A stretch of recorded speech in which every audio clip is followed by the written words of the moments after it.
Welcome back everyone to the channel and welcome to my home Grand Prix, the British Grand Prix of Season 1 here on the F1 2018 career mode. Continuing our momentum after our recent team switch to Force India and after an interesting Grand Prix last time out. No spoilers, go and check it out if you do want to get caught up. But yes, as I said, my personal home Grand Prix, the British Grand Prix, I'm going to want to try and compete in front of the home fans.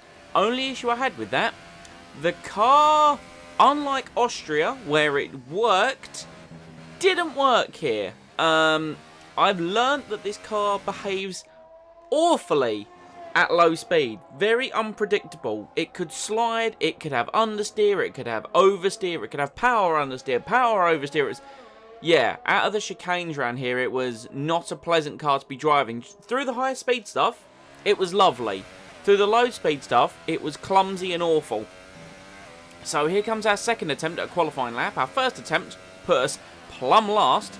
Let's see if we can kind of try and do any better in this second one. But yeah, it was this first sector through the loop. You can just see here the car's just scrubbing speed as I powered down. I'm up on my personal best, but I'm already a second off of provisional pole time. And then just Luffield here, just the double right-hander. I was trying to wait for the front end to come in, then getting on the power and then having to come out of it again.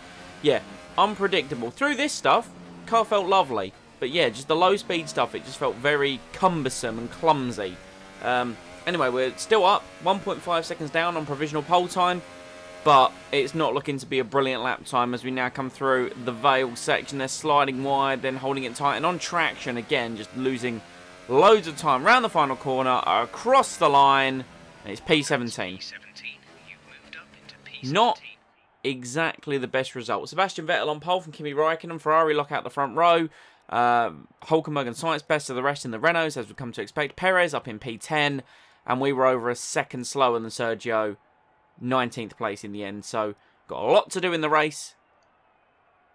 I don't know what we're going to be able to do here because the car handled awfully for all the programs, but let's try and put on a good show for the home fans at the British Grand Prix.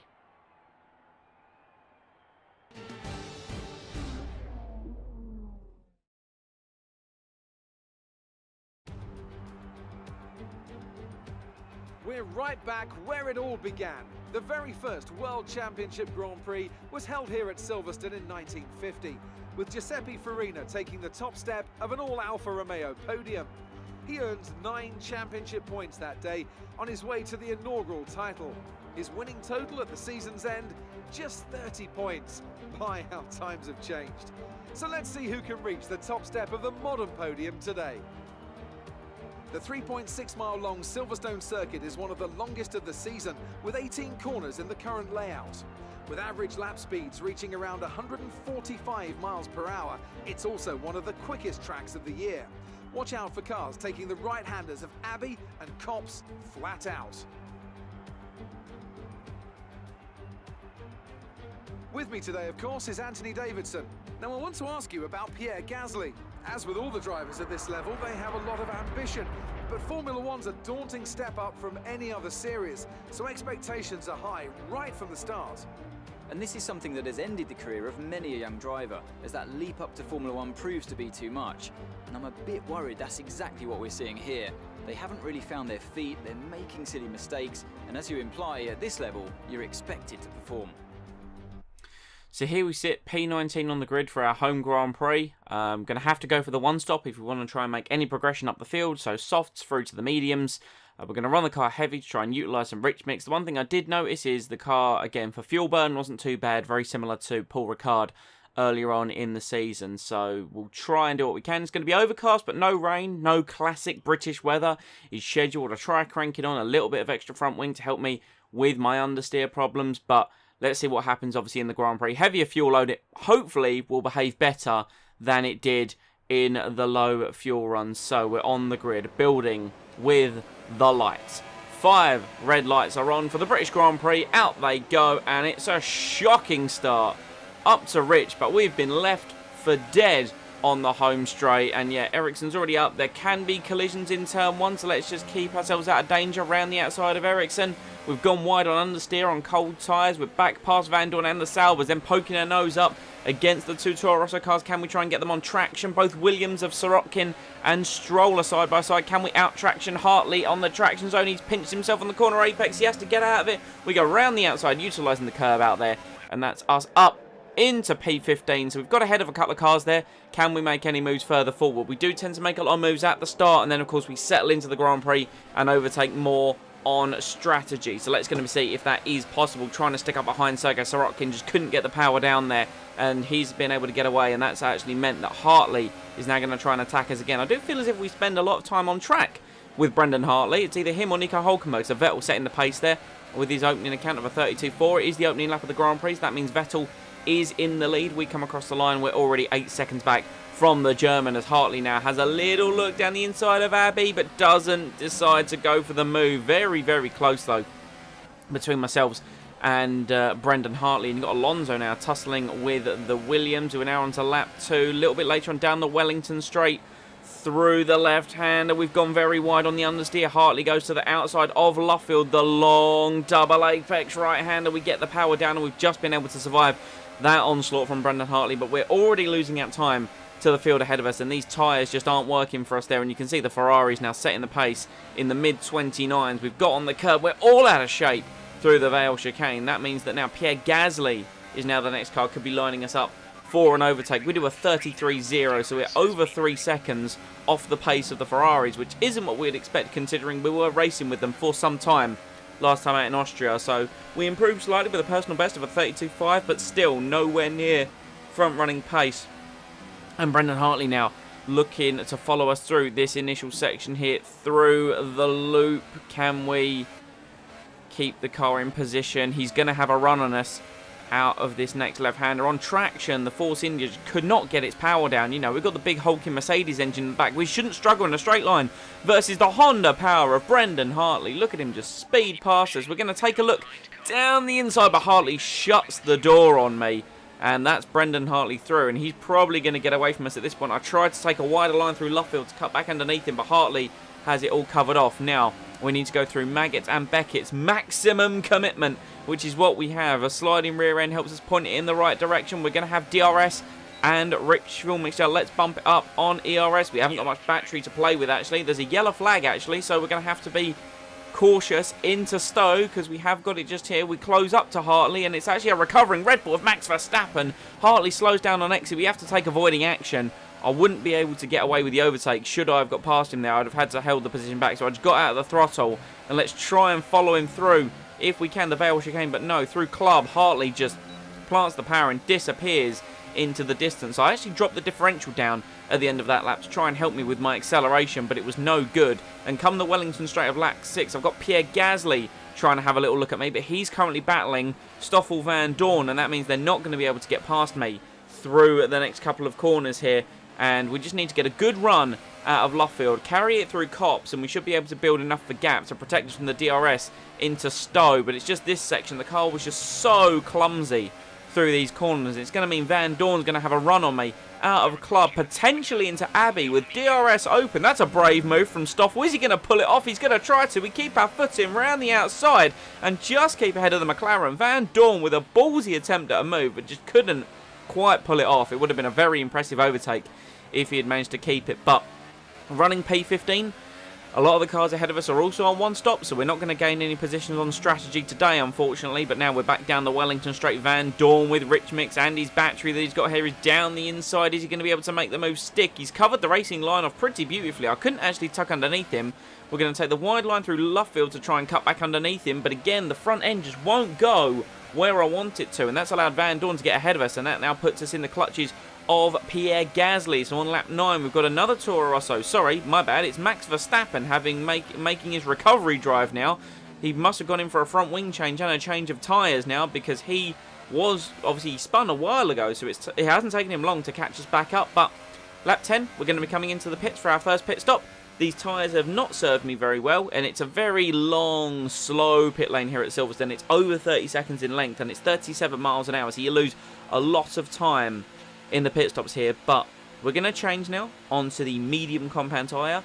Let's hope the car finds some performance on the hardest tyre available, but I'm not holding out for too much. Sorry, it's not even the hardest tyre available. We did actually have the hard tyres here this weekend, which were disgusting to drive on in the practice programs. But yeah, cars up ahead of us, they're also on the one-stop. Leclerc just behind, also on the one-stop.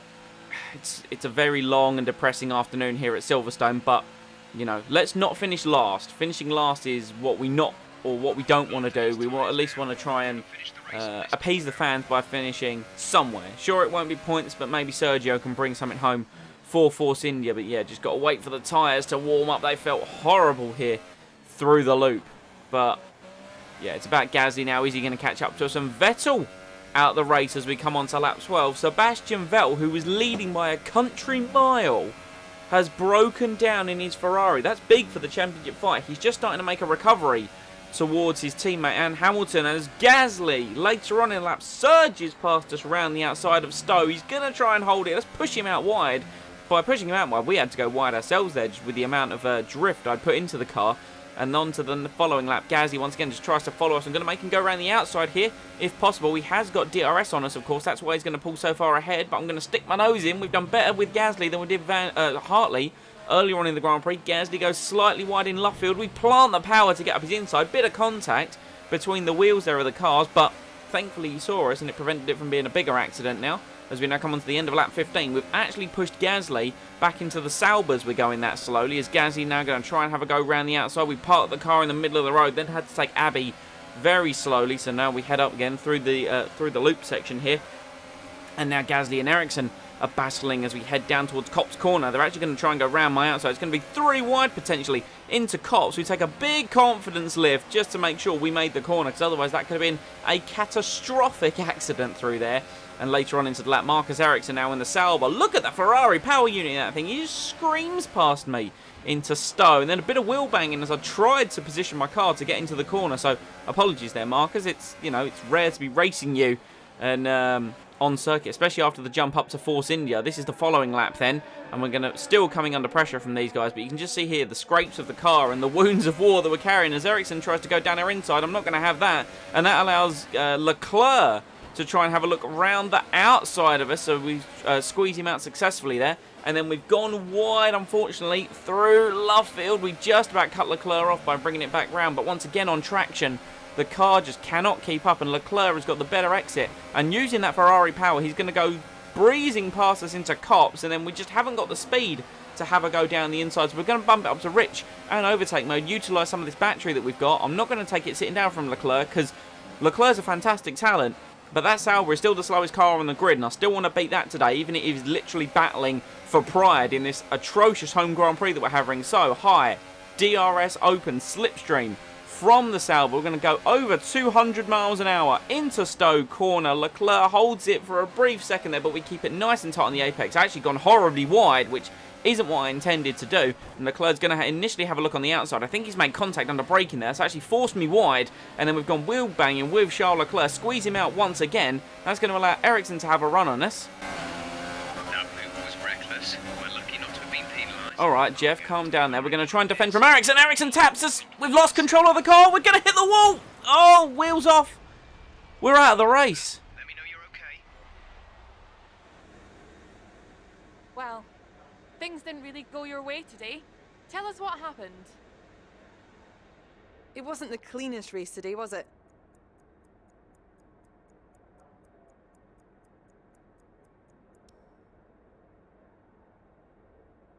It looks like your rival bested you today, doesn't it?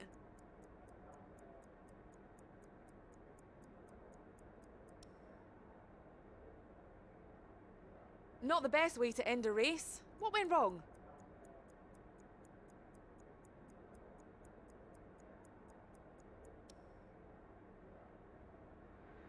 Well, thanks anyway. I have no words, Claire. I have no words for what just happened. Kimi Räikkönen wins the race from a Mercedes 2-3. Nico Hülkenberg, our rival. I keep calling him our rival. I need to set him as my goddamn rival. Gets 4th. Ricciardo down in 5th. Everyone did a one-stop today. Perez didn't get points, so go to show he was also struggling with the car today.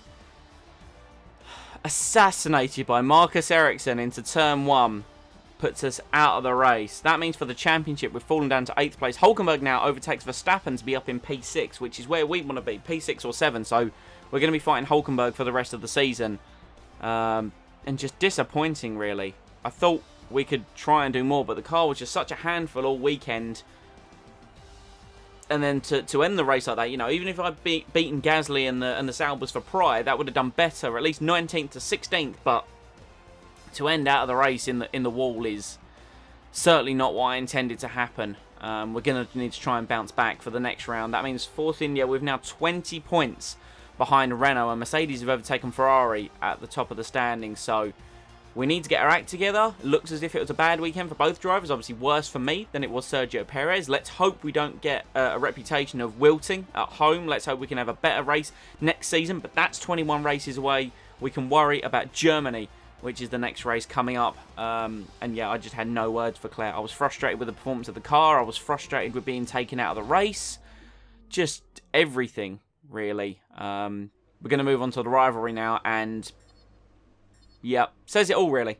Says it all. Perez just surges past us in the rivalry, and obviously the reputation for everyone is going to take a bit of a hit. Let's see how much damage that's definitely done after we see the resource points. I mean, apparently we got that, but that's not pretty. That's not pretty at all. So yeah, deemed more as a bit of a rookie and nothing obviously for our rating. But yeah, crashing out of a Grand Prix is never a way to look good for the paddock. What on earth was that performance? Come on, this isn't bumper cars at the fairground. Your results and conduct here matter, so pay more attention. We can't afford too many races like that. So Emma's not happy. Emma's very not happy. But we've got 1,600 resource points. Let's try and just bounce back immediately. Clear our mind of whatever's happened here. We're 5 resource points shy of a major error upgrade. So we're going to go over to the chassis, and we're going to take a look at some of the weight redistribution of the car. Obviously, because the car appeared to handle well through the high-speed corners. It's that distribution of the heavy braking, which it wasn't exactly very well at doing. So yeah, need to clear our mind of this result. It was a poor one, granted. Just need to get it out of our head and bounce back. Is the German Grand Prix next time out. Return to the calendar for the first time in a couple of years, and it will be the first time driving it with this specification of Formula 1 car. So that should be fun. Germany's always tend to be a good one for me, and let's see what we can do that time out. So obviously we're coming to the end of the European season now. Only a few races left, so we want to try and perform, do well, because I tend to struggle near the end of the season on certain circuits. So I need to get as many points now because, like I said, my aim is to be 7th in the Drivers' Championship and get Force India to 4th. So me and Sergio need to work together to beat Renault as it stands at the moment. But guys, thank you very much for watching. I hope you have enjoyed this video. Obviously, you won't enjoy the result because I hated it. But obviously, we need to bounce back next time out. Comment any feedback down below. If you want to be kept up to date with the content, come into the channel, do subscribe and enable them notifications. Like I said, next time out is the German Grand Prix, returning to the calendar. Let's see what we can do there. I will see you all next time.